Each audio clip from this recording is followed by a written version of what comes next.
Hello everyone, my name is Jean Paul Bahati. I'm pursuing a bachelor's degree in healthcare with communications concentration. So today I'm going to talk about the electronic health records. First of all, it refers to an electronic version of keeping a patient's medical history that is maintained by the healthcare providers over time. And then electronic health records includes all of the care administrative clinical data that are relevant to patient's care under a particular provider.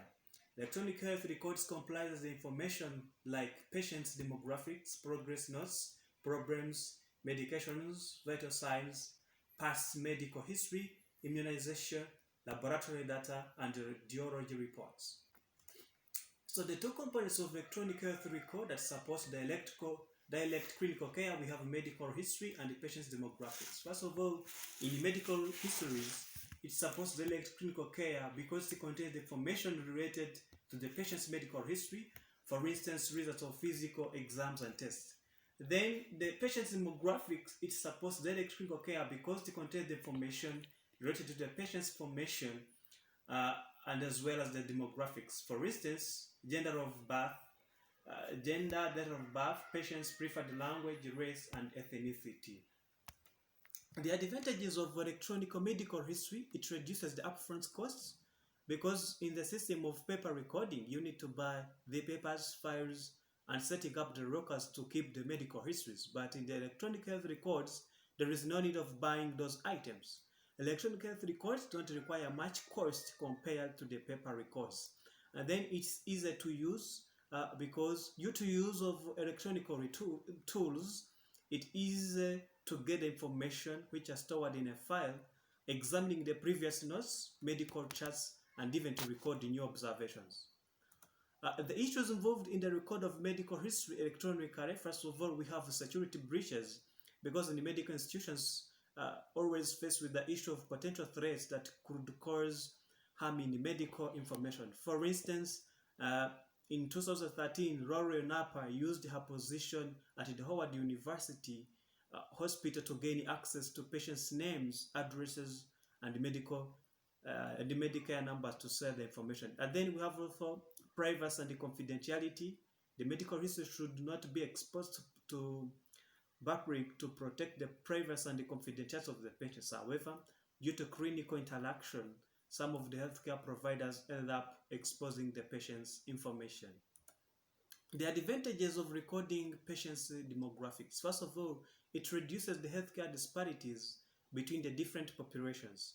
Patients' demographics help the healthcare providers to distinguish the experience of patients based on race, ethnicity, and language.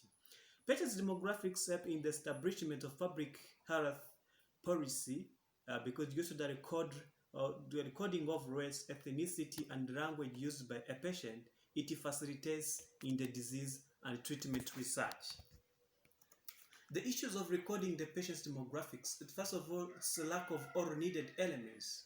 Most of the patient's records in the clinicians' electronic health records don't have all the needed elements to meet the meaningful use criterion due to the manual system were used before. It has been noted that most clinicians record gender and date of birth, but not a race, ethnicity, and language, which increases the work to the healthcare providers to find the race and the ethnicity of the patients.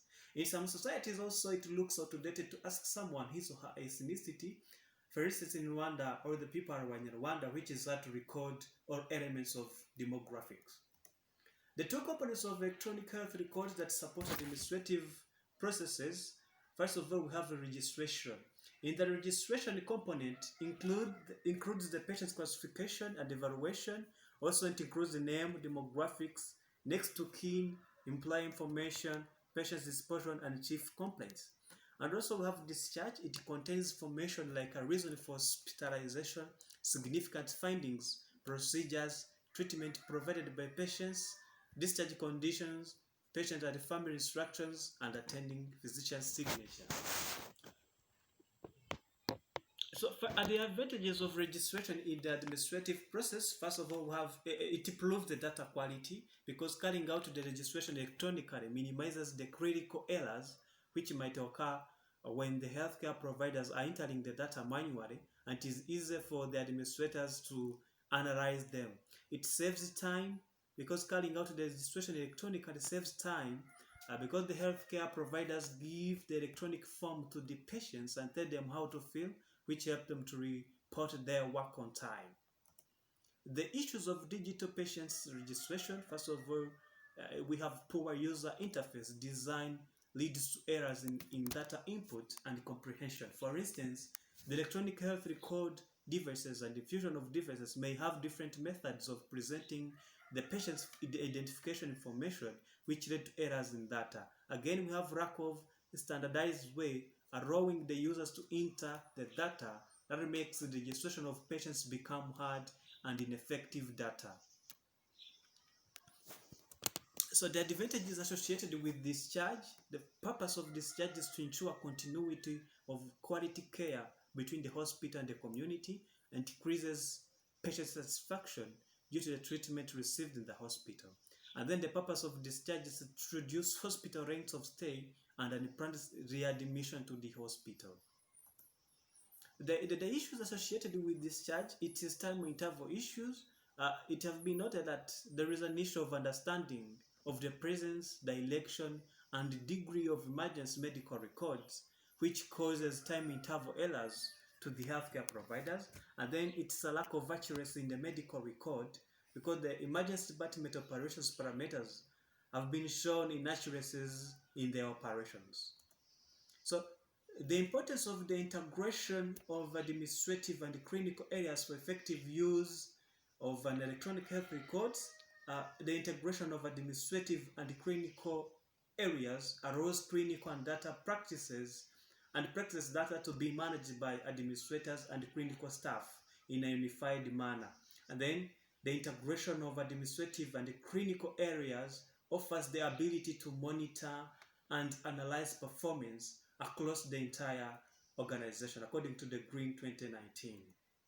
So thank you very much for being attentive, and if you have a suggestion or comments, I'm asking you to drop it in a comment box. Thank you very much.